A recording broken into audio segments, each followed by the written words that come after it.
Zviri sei mageto youth vabereki ana sekuru nana gugu kwamungadai muri kasekuru gudo pasekuru gudo picture tv pano ndo pamunowana malatest ese zvaswera zvichiitika mumastreets esocial media nemamwe mastreets aya nekwese kwese.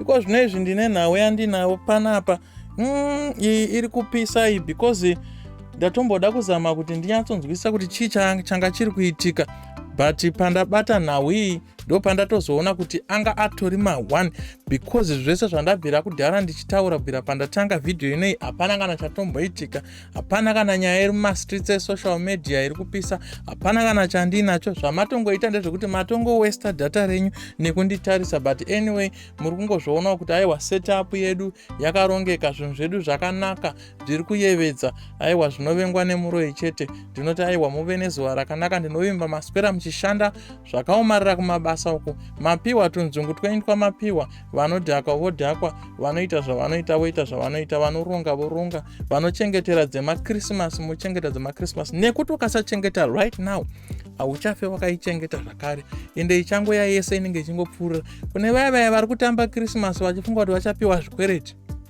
ini ndoda kukudzai chinhu kuti ndakambozviita zvekuti nhingane mari yangu achandipa ndo yandichatambisa Christmas. Vanhu vanoshamura, vanhu vanorova pasi, hautombovaone, zvobva zvatongodhakwa. Ndopai pekuti unozotamba Christmas wakungoteera vanhu uchingokumbira hwahwa, uchingoita kunge unopenga, uchingoita kunge benzi.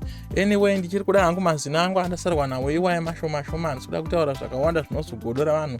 Ndinongoti aiwa muve nezuva rakanaka, murare zvakanaka, kuswera matoswera kudhara. Okay, saka tongoti chingoitai zvamunoda kuita imimi, kuti hapana zvandingatoita weni, ndatozvitadzawo, ndatoshaya kuti ndoitawo zvokuita sei because atongori ma1 ega.